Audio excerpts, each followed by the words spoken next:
Hi, everybody. This is Hondo Carpenter from Sports Illustrated's Fan Nation, Las Vegas Raiders Insider Podcast, part of the Fans First Sports Network. Very proud to be joined by my longtime partner, 14 years doing this on radio and podcasts, and just great to be able to visit with him again, breaking down as we go around the world of the NFL and talking about the Raiders. And man, it's great to have you with me. He lives in Atlanta, Georgia. Very successful attorney there, and my good friend, the great John Shop. Hi, John. Hey, Tondo, it's always great fun to be here. We're talking, of course, about the NFL, which is starting to inch its way towards meaningful team activities, if you will. Yeah, they're in them right now here with OTAs. I'm going to, be spending significant time there, and it's just going to be awesome. A lot going on. Man, do we got a lot to talk about. One thing, John, I love about the Raiders, there is always something to talk about with the Raiders, isn't there? There is, and obviously they made a lot of news this week, and what we talked about last week with the ownership, talked about it possibly moving fast. It appears to be moving very fast. All right, so Tom Brady and Mark Davis agree on a price for minority ownership. We have no information on the percentage or the amount of money yet. I've heard a couple of different things, so I'm not going to throw anything out there until I get it consistently or from a party directly involved. But here is what we do know. Tom will be a minority owner if approved by the NFL. The approval is expected to be a rubber stamp. And it's going to be fascinating. We've had a lot of players on. We've talked to Drew Stanton, Kyle Cook, Trey Waynes about, the impact that an owner like that can have on a team. Now that we know what's going to happen, give me some more of your thoughts, and then I'm gonna walk us through some stuff. Well, first, you think about the idea of a minority owner. It will be interesting to see what it is. 10 or 15 years ago, there was a pop star that was supposedly a minority owner of an NBA team. It turned out that he basically owned 8 season tickets. That's not exactly what I think we're looking at here. At the same time, and it really doesn't matter what the percentage is, you would think that the slice of the pie is going to be relatively small. It would be a surprise if the Raiders sold 10% of their franchise, to be honest. It would be a surprise. So in either case, this is a positive step for the Raiders because at the end of the day, all 32 franchises, there's only one that Tom Brady's going to be a part of. And traditionally, very traditionally, you're usually not an owner of multiple teams at any point in time. So this is kind of an anchor dropping, is what I mean to say. This is an anchor dropping. This isn't a short stint. This isn't Dan Marino looking at running the Dolphins or somebody looking at maybe buying a piece of a team. So I expect the impact to be pretty quick. I expect the impact to be relatively far reaching. You see a situation where Tom Brady's coming to the Raiders. He's familiar with faces that are coaching and organizing and managing the franchise. You would think that would be good. I would think it'd be more good than bad, but you're also dealing with the guy that's going to have very high expectations and demands, which is a great thing for the franchise. You think about some of the places you've worked, and maybe some people pull their weight. Some people never seem to pull their weight. Some people pull more than their weight. I think the only thing you can expect from Tom Brady is he's going to pull far more than his weight, if you will. I don't think he's just showing up to see what's happening. I think he wants to get engaged and remain competitive at the NFL level. For whatever reason, he decided he can't play anymore. Out that goes. And it did not take very long for him to say, all right, I'm not done with the NFL yet. I'm just going to be coming in here as an owner, which is a whole different set of strings to pull. But I expect he's going to start pulling strings as soon as he is formally announced after that rubber stamp. I'm not going to name the player because of what they told me, but I was talking to a player in the National Football League, a current player, I don't know that you would call him a star, but he has been a Pro Bowler more than once. To me, the term star, there are so few that are stars. That's why I say that, but he's a Pro Bowler. And I said to him, would Tom Brady being part of a franchise make any relevancy to you when you pick a team? He's not a Raider. And he said to me something I thought was pretty fascinating. I want to read this to you because I think it said something. He said, I don't know that it would be the deciding factor, but it would certainly be part of the things that go into factoring it. He goes, I think, and I'm not a basketball guy, although I love basketball. You see, with Michael Jordan, it really hasn't helped Charlotte, but it certainly has helped in other leagues with other teams. Look at the Dodgers and the people that have mentioned wanting to play with Magic Johnson. If he influenced the franchise with his legendary will to win, if he was around and in the building, yeah, I think it would be a big deal. It's all going to depend on the level of his involvement. I thought that was an interesting quote. What do you think? I think it's probably pretty accurate. You know, if you look at the other end of the NFL spectrum, if you will, an owner on the way out that was charging his franchise money to use his own logo and some of the other laundry list of ridiculousness that you saw around the DC franchise, you would think that that would do something to keep some guys away. And I think it had kept players away. When you look around the league elsewhere, you may have folks that are real interested or more interested in playing for a franchise that has a better owner, whether it's somebody that's totally hands off or whether it's somebody that's hands on in a good way. So there is some curiosity as to what Brady's role is going to be. Is he going to be in the building, kind of chatting people up, patting people on the back, kicking them in the tail? Is he going to be hands off totally? You know, there was some criticism of John Elway around the Denver Broncos that you could probably share a whole lot more than me as to what he was doing. Was he sticking his nose too far in early on in his time there in Denver? And obviously that time is over. So I do think it's a great idea to be skeptical and curious, but I also think he's coming in here with the plan. I don't think Tom Brady is showing up to Las Vegas without an extensive plan that will be revealed at the right time in the right manner and order. This is an organized guy. This is not a fly-by-night decision. Well, I was told this by two different people in the NFL, and it was pretty much the same thing, so I believe it. They all said clearly he's not the majority owner. Mark Davis is going to still be that. But if you think he's coming in to be a silent owner, you're a fool. I told that by two people. One who works for the league, one who works very close to an owner in the league. What do you think of that? I thought that was an interesting statement. I think that's what to expect. Towards the end of his career, Tom Brady became more vocal and descriptive of some of the things that drove him and some of the things that he thought separated his success from others. And I always got the impression that that was still something that was being worked on, that he still saw ways to improve, still loved the game, still loved the idea of getting better.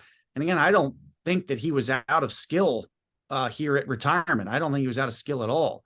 I take the decision to come back, if you will, retire from the Patriots and then come back as a sign that the guy just loves it. So yeah, I don't expect him to come out guns blazing, calling shots and making a bunch of news that's not backed up.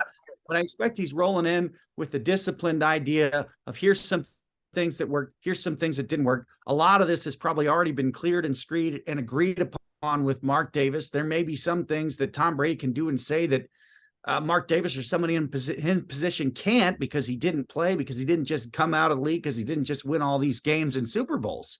So I love the idea. If I'm the Raiders, I want people to underestimate this. I want people to say this is nothing. I want people to knock this and even try to make fun of Tom Brady, because if you dig into him a little bit, he's usually going to try to flip the pancake much bigger and bolder, and the guy knows how to do it. He knows probably a lot more about what it takes to be an effective defensive tackle in the NFL than people think. He knows a lot more about what needs to be done at the line of scrimmage by a quarterback, I'm thinking, than a whole lot of the coaching staffs in the NFL.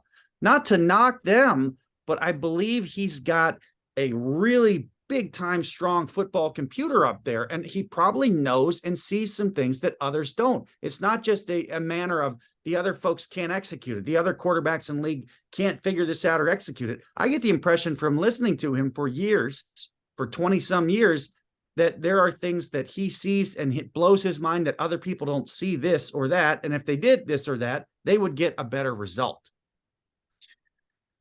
I gotta tell you, someone also said to me, as close as he is to Josh, He goes, I just think it helps Josh. I think it makes a team better having another set of eyes that they trust looking at things. I'd like to get your thoughts on that.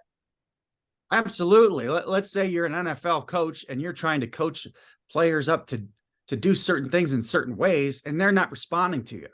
And I don't know what the tolerance is at the NFL level, but after a couple of times of you demonstrating as a player that you're not going to perform your duties on the field the way we asked you, my hands are going to start to be thrown up as a coach. And all of a sudden, if we have a little meeting or a owner pops down on the sideline and says, hey, what's going on here? Or maybe gets in the face like Tom Brady can, maybe that player takes that coaching differently. So I don't think he's going to come in here to be that guy. But if anyone thinks Tom Brady would take 5 seconds to hesitate in getting in a professional football player's face who's not doing his job as coached, I think they're crazy. There's a plenty of track record of that guy on tape getting in people's kitchen as recently as the final game he played in the NFL. This is only going to help Josh McDaniels. There's no two ways around it. John, the NFL is changing some kickoff rules. I'd like to hear your thoughts and analysis. I think this is a step backwards for a couple of reasons. Number one, this is pro football. If you call for a fair catch, the ball should be spotted where you called for a fair catch. There should be no bailout. This isn't high school football. This isn't college football. This is the highest level of the sport. I don't think that's the right move. Number two, we've seen amazing progress at the XFL level with the kickoff. We've seen the blockers and the attackers separated by about 5 yards further down the field. I think that is the future. The question is, where do you put them and how soon can it get there? I did not like this news when I heard it. I think it's a bad move, but I also wonder if it tees up that move as soon as 2024. And the third thing that really has begun to trouble me, Hondo, and people are just blown right over, why is the ball being spotted at the 25? I just think that's too far up the field. I don't know why we moved from the 20. And I think it needs to go back there, especially if you're going to be fair catch anywhere, spotted at the 25. We're neutralizing the kickoff here. There's a better way to do it. More than 10 years ago, you and I talked about the idea of, well, let's start by eliminating the ability of players to run up before the ball is kicked. And Rich McKay and company did that. We haven't seen as much progress since then. I really think the future is deciding where to stick the players, how far apart, and then as the ball goes over their head, then they may engage. If they engage before then, it's a false start. That's the future. We all get the idea of eliminating concussions. We want to do that. We also understand that we can't do that 100%, but I think we can do a lot better than anywhere you call a fair catch. It's going to the 25 at the NFL level. I don't think it's appropriate for this level of play. Yep, I totally hate it. All right, let's go through the next. We went through the first 4 Raider games last time. I want to go through the next 4. So you may remember I predicted last time that the Raiders at this point in the season would be 1-3. Now we turn to Monday, October 9th. The Green Bay Packers come to town. Monday Night Football. I think the Raiders get them, and I think they improve their winning record at this point through 5 games at 2-3. I'd love your thoughts. My thoughts are that this begins an interesting section of the schedule. The way I look at it, I kind of draw a line there on October 1st, and I see the second part of their schedule from October 9th up to the date at the Dolphins on November 19th. So I see that section as a second section of 7 games. We're talking about the next 4. So it's interesting because you got 2 at home and 2 on the road. You've got games that you really are going to have to find a way to win at least 2 of those. And to have a really good season, I think you got to win 3. So you've got the 2 games at home, the Packers and the Patriots. You'd think on paper right now, which is way, way down the road from the actual game, you think that it's more likely that the Raiders can handle the Packers at home, but very possible that they should have a chance to win both. You then go to Chicago. Whoa, you're going ahead of us. We're trying to talk about each game one-on-one. And we're staying at Green Bay. That's a game you would expect to win. You don't know what you're going to get with Jordan Love. You have no idea what the Packers are going to be like without Aaron Rodgers. To be honest with you, if you're going to have a good season and compete for a playoff, you have to win that game. Have to. Then the next game is the Patriots. That they come back, play 6 days later on a Sunday. I think they get the Pack and move to 3-3. I don't know exactly what to expect from New England. I'm sorry. I think they beat the Pack, but then in comes New England and they get the Pats. I said Pack, I meant Pats, and they moved to 3-3. I'm sorry. Yeah, I knew what you were saying. I was giving you the S there on Pats. We don't know for sure what to expect from New England, but I do think it's a fascinating coaching matchup because you've got the professor and the student, or students, if you will. I don't think it's going to be easy. I'd expect it to be a lot closer than the Green Bay game, but because they're at home, I think with a little momentum, I like the Raiders in another classic NFL, very close one. Then they go on the road. This is October 22nd to play Chicago. And this is a game I think they lose. Now, it's one I very well think they could win. In fact, you know how I do my analysis. I go through and say if they played 10 times, who would win? And if it's tied, then I give, like if it's 5-5, I always give the advantage to the home team. I had this one at 5-5. So I'm going to give it to the Bears, but I think it's very close. But I think they lose and go to 3-4. The Bears have some turmoil in a way because where are they going to play football? What are they going to do with their stadium situation? And I think there's faux turmoil with the quarterback situation. I don't think they have anything to worry about then. I think the thing that probably determines this game is what kind of progress does Justin Fields make from today to that game. If he makes a lot of progress, I think the Raiders are in big trouble. If he does not, or if the Bears continue to struggle a bit, this is a toss-up game. So I'm actually going to give the edge on this one to the Raiders because I think the Bears are another year away from a significant improvement. All right. And then lastly, we end 8 days later, Monday, October 30th. Of course, I'll be there, man. I don't know how many games I've been to at Ford Field, but they go in and they play the Lions on Monday Night Football. Now, I'm going to say this to you, John, because this one was a tough one for me. The Lions,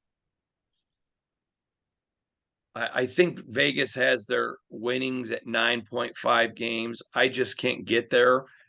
I just can't get there with the Lions, but I still have again, it was 5-5. I'm going to go with the Lions, and I think that they're 4 games into the season at 3-5. I still said I made my prediction. If Jimmy's injured, they get 7 wins. If he's not, they get 9.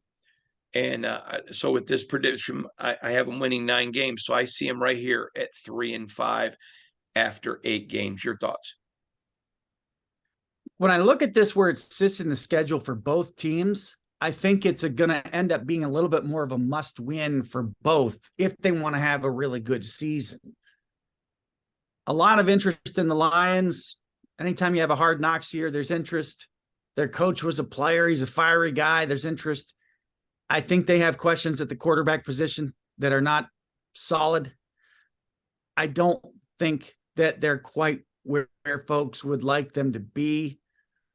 Traditionally, I would look at this as a slip and fall on your face game for the Lions. The place is going to be jacked, and folks may not know Ford Field is a really good dome stadium. It's a nice size. It's pretty darn spiffy, and it's tight. I would give the edge in this one to the Lions only because they're at home. But this is a game, again, if either team wants to compete for a playoff spot and have a really good season, they got to win this game on Monday night on the big stage. I think it's going to be a must win for either team if they want to have a season they believe they're capable of having. 100% agree with you, John. 100%. I think that, that's why those 2 games I have 50-50s. So I have them at 3-5 after 8 games. Where do you have them? I have them. I hate to say I have them at 4-4, but I got them at 4-4. As ridiculous as that sounds, the NFL way. And I know they're all big. They're all big, yes. But if you look at the calendar, you can hopefully pick out 3 or 4 games that are bigger. I got a feeling that Monday night game for both of those teams is really going to be big. Look at it where it is in the season. You're talking about the day before Halloween, so there's only that much time left. I got a feeling whoever loses that one is probably headed a little bit south from there for the rest of the year. Agree. I want to talk to you next about the NFL changing its gambling rules. I've talked with, man, 8 or 9 players in the last week, one Raider, but 8 or 9 players about it. And every one of them said to me, I mean, you got to be an idiot to be gambling. I mean, you know the rules. And you know, I'm going to say something, and you know this because you've been in media a long time. You were a TV guy. We've got great relationships with players in media, and you know that because you've worked with me for 14 years. They'll talk to us, and they trust us because we don't say what they tell us unless we can or whatever. But again, one player said to me, you have to be stupid to get in trouble with the gambling rules. You know what he goes, there are some rules that I think are pretty dumb and the NFL is duplicitous on.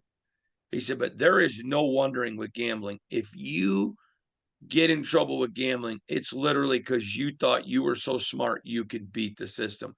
And you know this, it's hard to get NFL players to agree with everything. It's hard. And all of them said essentially that if you get busted for gambling, you're an idiot. Go ahead. You know, you would think that the experience of Calvin Ridley would be the biggest possible warning you could have. And that would be enough to not hear the sirens coming for you. It's not worked. We've seen trouble since then. The magical thing going on with these gambling apps is they're almost all on the phone, and they are getting better and better. And they've got location services, and they've got red alerts that go off. If somebody places a bet near or inside an NFL facility, alerts are going off. And you still have guys that aren't learning. So what I take from this early age of the NFL gambling, and without any question restricting players, and probably not too far off restricting pretty much anybody closely associated with them as legally as they can, is that there's always going to be a problem. Apparently, out of the hundreds of players in the league, I bet you we're going to see a couple of these a year. The NFL is doing the right thing by trying to hammer them hard right out of the gate, and by stressing over and over. I mean, let's not dance around it. Do you want a result like Calvin Ridley? No, but it's still become a problem. It is amazing to me that the players are a little bit behind in realizing the power of the location services on all your different major gambling apps. It's not going to happen from your own phone, your own account. It's crazy. I don't know how much it's even going to be allowed to happen from inside of your household. You know, if I were a player, I would be very alert to my cousin or my uncle or my brother. Don't press the button on the phone when you're sitting in my house or on my property, because location services is going to click something off saying we have a red flag alert from a certain property. And then there's some kind of computer investigation that's okay. That's not the NFL player, but still, do you want that? Do you want that focus? No. The players are their own worst enemy here. If they got to figure it out, and we will see if this is now enough with the players that have been busted most recently to stop it. But I got a feeling it's not. I got a feeling we're going to see another guy sitting out for an entire year because of a ridiculous small wager, probably not even on the NFL. Yeah, and I've heard there's some things brewing, not in the NFL, but some other places too, about gambling, some other sports. I want to tell you something I learned from an NFL player this week that I thought was fascinating. You know, he said, you are not allowed to associate with a known gambler. And the player is not a Raider player, but he said to me, all of our families go to Vegas. We hold Pro Bowls in Vegas. And he said, so if I go to Vegas and my wife puts $1 in a slot machine, I'm technically breaking the rules. I mean, he said at some point, He said, for a player to get busted for betting on pro football games, he goes, you're an idiot. I mean, those are his words. He says, I get it. We all know. He goes, but it's all the ancillary rules that make no sense. He goes, when gambling's legal, I can't help if he goes, so I'm supposed to not be friends with my parents? He goes, my mother goes to Vegas every year. She's a slot machine addict. I thought that was pretty funny. She's a slot machine addict. And he said, and she doesn't bet on NFL. And he just goes, at some point, we're going to have to, he goes, he even said, I have no problem if you bet on NFL or you have anyone bet on NFL for you. You're gone. You're out of the league. He called it Pete Rose. You're Pete Rose. He said, but this other stuff's got to be changed. He said, because it's completely unenforceable. And he told me, he goes, Hondo, how many people do we know that don't gamble? And you know this with me. I don't gamble. I cover sports. You know, that's been that way for years. I cover sports. So, I mean, you know, occasionally, like a couple of years ago, I made a bet with a guy who's a Michigan Wolverine fan that works in the media. And I took Michigan State and I won. Thank God. Got Juan's Flaming Fajitas. But I mean, I don't bet cash. I just don't do all that because I work in it and I don't want to do anything for people to think my writing or whatever is being skewed because of it. But I like what that player said. Hey, you want to bet on football, NFL football, you can be Pete Rose. But at some point, there's got to be clarification. Dear God, John, you're an attorney. You know this. A lot of idiocy gets lost in the minutia. It does. And yeah, I mean, the traditional classic no gambling policy for the NFL was great for decades and decades. It is a new era. They're going to be catching up from behind a little bit. And they should be able to figure out a way to carve the turkey, if you will, to make it clear. For example, can spouse or immediate family members have their own accounts? Can they gamble from the locations? It's very clear that any gambling from a location that's an NFL property, like a football building or stadium, locker room, et cetera, is going to send off an alarm. They can catch up with that. There certainly is a difference, I think, between professional gambling or gambling for certain stakes and somebody that's playing a card game, playing a slot, has nothing to do with sports. And then, okay, you get into sports, college and pro, and then you get into, are we in the actual sport? Are we betting on the actual team? So with the technology that's here, with the technology that's coming, I think this will funnel itself down and probably be taken care of. It's understandable that the NFL and other sports are a little bit behind. It is quite honestly pretty troubling to see what happened at the college level with the college baseball game. That's something that you cannot have.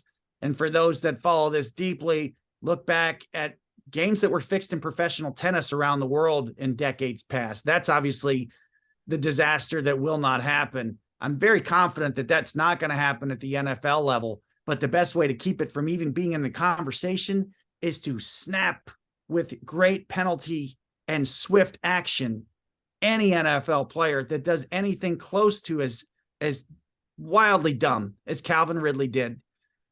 And I don't think we're done seeing that. There are months to go. There are NBA playoffs. There are mistakes that can happen with thumbs. I don't know if we're done seeing players get busted before training camp and before the season kicks off. I bet you we have one or two more. I've been friends with you for about 15 years, and I love your sense of humor. I think Alicia and I both love your sense of humor, but I've never, mistakes can happen with your thumbs. Maybe the funniest Thanks thing with you've the ever thumbs. said. We've seen it. Was spoken like a true lawyer. Next, Roger Goodell gets extended through March of 27. You're seeing several people leak that then he's going to move on. I think there is a strong sentiment among owners. Rodgers made him a lot of money, but I don't think, let's just say he's not loved around the league like some previous commissioners have been. and I think it's good that he's going to move on. I'll be honest, I am not a huge Roger Goodell fan. Don't like some of the decisions he's going to make, but I give him 100% credit. The league financially is in great shape, so he gets credit for that. I think there's a lot of other areas that it's really lacking. You saw Jim Irsay of the Colts, I think it was to Yahoo, but talked about a potential plan that when he goes, there'll be a CEO of the league, but there's going to almost be a czar just of football.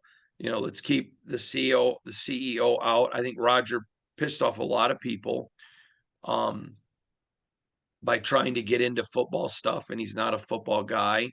I know for years Nick Saban has kind of quietly lobbied the NCAA needs a czar of football. I like what Irsay put out there. I think it would be great to have a business person run the league and then have a czar of football, somebody that knows the game. I mean, obviously not anymore, but it could have been a Bill Parcells, could have been a Tom Brady, who not now because he's going to be an owner, but somebody that knows the league, understands the league, a Joe Montana, any number of players. I mean, there are so many. Gene Upshaw would have been a guy that obviously not with us, but you know what I mean. Great people that know the game. I want you to talk about Goodell's, obviously do you agree or disagree with what I said about the business? I think he's hurt the game though. What do you think about Irsay's comments with a dual leadership? Your thoughts? Well, first of all, I'm of the school that pro commissioners, by and large, have the jobs for far too long. I just think as a blanket rule, Gary Bettman, for example, has been around way too long. And in future decades, guys that have that job, guys, gals, people that have that job, they're going to have it for a lot less time. That's the first thing I think. The second thing is we always have to remember, and so many of us fans forget, that the commissioners work for the owners first. So before you get all up in arms about Roger Goodell being extended again, or Gary Bettman still being the commissioner of the NFL, or on and on, you remember that those guys work for the owner. Yeah. And you remember that those guys work for the owners. Ideally, a commissioner should not be universally loved. He's going to tell a number of people things that they don't want to hear because they are not in the best interest for their team, but maybe in the best interest for their league. So I don't have a problem with the non-universal love. I think that's actually probably a good thing. I do like the idea in the future of having a CEO and a COO, but kind of like that. You've got a CEO, vision, plan, business-wise, and maybe a COO or a czar of football that is in charge of the football decisions. Without getting it to be too bureaucratic and too many people, that seems like a reasonable thing to do. And as the sport has become bigger and bigger, and as we have dozens of players retiring each year and getting into different levels of the game and coaches as well, I think there's a great opportunity for that. And the best time to do that is probably at that transition to the next commissioner. So a lot of success. Of course, the game has exploded beyond belief. The commissioner's always probably going to get more credit now than they deserve. There's so much of the NFL fiber that Pete Rozelle laid out that really set the table. And there's things that Paul Tagliabue did, and there's things that Roger Goodell did to help keep this thing going as it really exploded into the most popular form of entertainment in this country.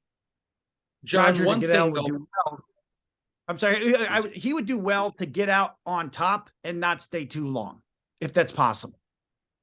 yeah, I'm going to tell you, this Jon Gruden lawsuit is looming, and I don't think that's good news for the NFL. We're going to talk more about that in another session, but I'm just hearing a lot. I've written about it once. This is not going to be a good thing for the NFL, and I think giving them that 4 years, I think is probably a time frame of when John's thing would actually get to trial. So it's going to be fascinating. Yeah, not much good comes out of those. There's really usually no upside to information, testimony, evidence being outed in a civil case like that. There's usually no upside for either party, but especially the defending party. There's usually no upside, as we've seen recently and we'll see again, but between now and the time that suit ever actually gets to trial. 100% agree. All right, just a few more things, but we have a few things we want to talk about. 3 more things. I used to be a big baseball guy. I used to enjoy it. I used to love going to Old Tiger Stadium. Used to go to Comerica all the time, and when I lived in Michigan, would go down and cover the Tigers. And I used to love that the commissioner used to have a thing where he could make a decision that was in the best interest of baseball. I thought it was the best commissionership rule of any of the leagues, because a commissioner does work for the owners, but it was a place where the commissioner could say to the owners, listen, you're wrong, players, you're wrong. And in the interest of the game of baseball, I'm going to make this decision. I'm not sure that I trust Roger Goodell to do that. Like I said, I'm not a big Roger Goodell fan, but if they make that switch in 27, I think you got to give your football czar the authority that says, listen, you can make decisions in the best interest of football. I mean, the union in the league have to agree on pricing, but salary cap, all that, but you can make decisions in the best interest of football. I think, to me, I just think that is a no-brainer. Do you agree or disagree with me on that? Well, we agree that it's a no-brainer. And there was that time in baseball, and there probably were eventually enough owners that didn't like that, and that's when they snatched that away. The same thing has it been officially snatched? Has it been officially snatched? Yeah, I mean, the commissioner in baseball now is a wildly criticized figure, but I think it's very clear and obvious that he's not operating with autonomy to make the best decisions for the sport. And that's I was probably not happened. sure if it had been snatched, but I was sure that the owners had been telling them, don't do that again. Yeah, it's not like it was. And I'm sure it's not in the NFL also. As new owners come in and old owners go out, I think of hockey, we can go down a list of some notoriously cheap owners that had their time. And when they passed on, those franchises took off, and new ideas, different way of looking at it. So how much are we looking at it from a business perspective? How much are we looking at it from what's best for the interest of the game? What you lay out is ideal. That's what everyone would love to get to. I think that's what they have by and large at Augusta National. The Masters is an event that's run every year in the same place, and there's basically a few people and one guy that has been tasked by their membership of hundreds of folks to make the best decisions for the Masters tournament. And on a year-by-year basis, there's not an event in professional sports that does a better job of that. And it's also a very closed shop. So the idea of the ownership of the NFL realizing that it's in their best interest to set aside responsibilities and some autonomy for somebody to make the best decisions in the interest of the game and the sport, I think is a great idea, and it would be a piece of progress. I don't think it's necessarily the way the wind is blowing.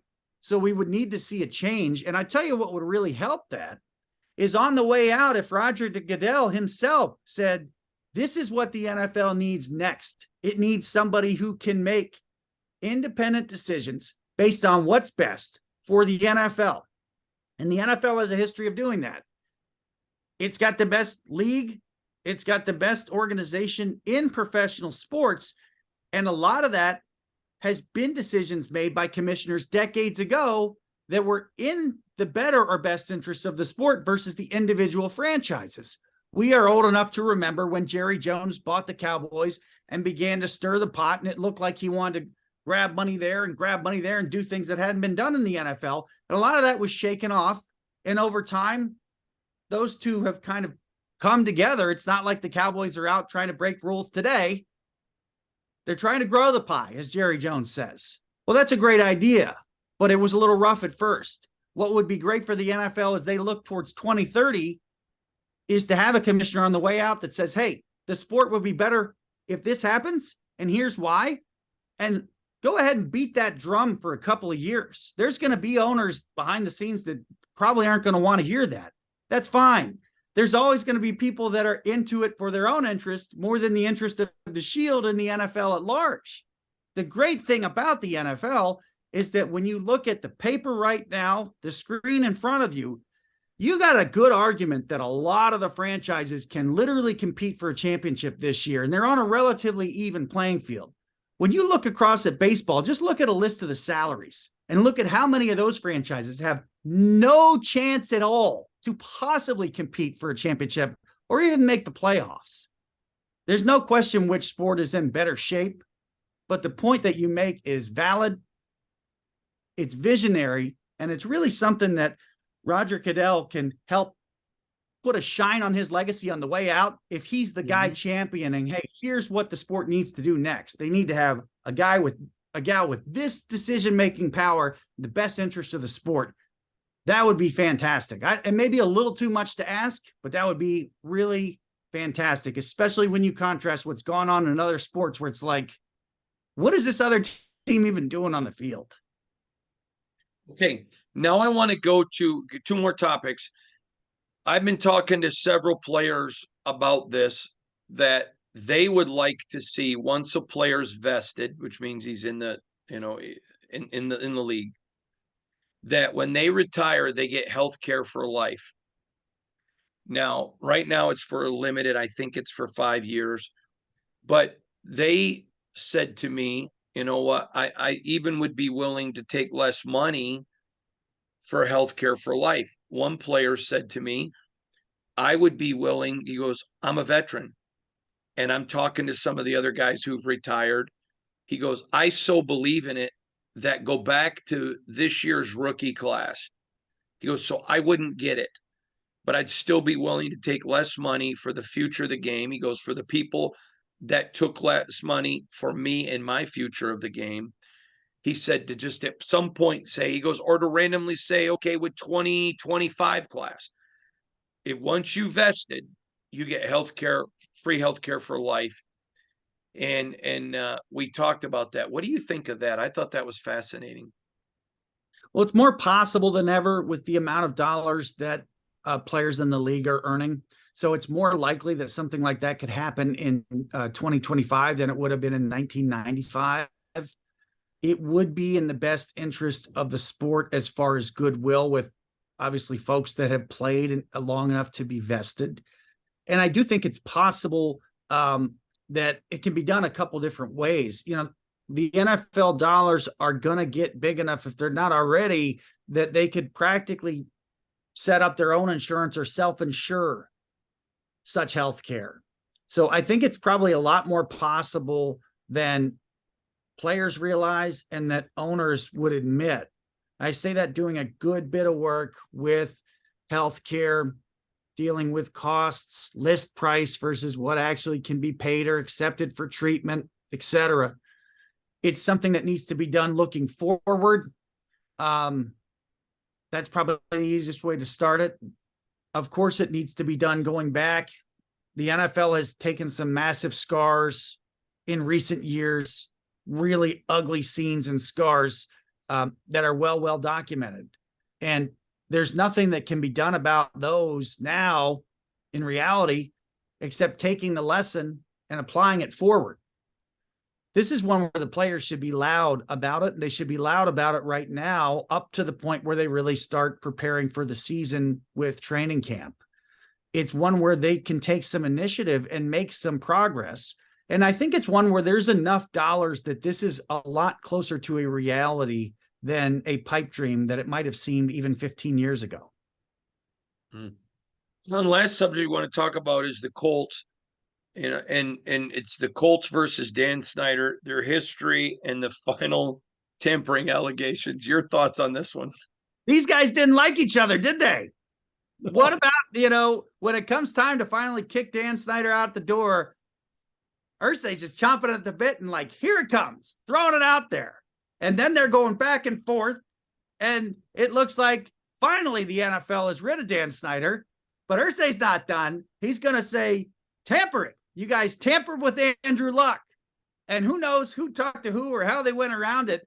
But I'm curious, is this the end? Is there another shot or two? Yes. Jim Irsay will take shots down the road at talking about owners that are not around anymore, not in the league anymore. And I can't wait to see what kind of jabs he has against Dan Snyder. These guys don't like each other. I don't think they liked each other for a while. And now it's kind of turned into WWF back and forth. But to be honest, Snyder hadn't said much. I guess he's got to let the check clear and go through, and then he can probably say whatever he wants. But this is kind of funny. I didn't see this coming. And when you see like a tampering allegation, the NFL even has to officially look at it. I kind of wonder what's next, So I get a kick out of this because these are two franchises that have had great histories, but not really great presence. And one has had nearly the entire Snyder ownership, awful for the DC franchise. But I think this is funny. And I wonder, is this it? Or is there going to be a couple more jabs? Because this was really late. It's like, oh, tampering also. Guys already sold the team. So I get a kick out of it. Jim Irsay, the gift that keeps on giving. As long as he's around, as long as he's talking, there's going to be some wacky stuff coming out. And I wonder what he's going to pick on next, because I'm not sure. Maybe he's got another couple things in the shelf behind him that he can pull out and say, oh, yeah, they also did this. Mm-hmm. Yeah, saying stuff. He's the great Johnny Shop. I'm Hondo Carpenter from Sports Illustrated's Fan Nation, Las Vegas Raiders Insider Podcast, part of the Fans First Sports Network. John's got a new podcast coming up on Fan First Sports Network. John, tell him what it is. We're going to be talking about Michigan State athletics, all things green and white, coming in June. Go green. The name of it is? Spartan Pride Podcast. Spartan Pride Podcast. So a lot of going on with John. Thanks, everybody, for joining us. We are growing exponentially. Tens of thousands of people are watching our podcast. And just want you to know, we appreciate you. Thank you for watching. You're the best. Thanks, Johnny.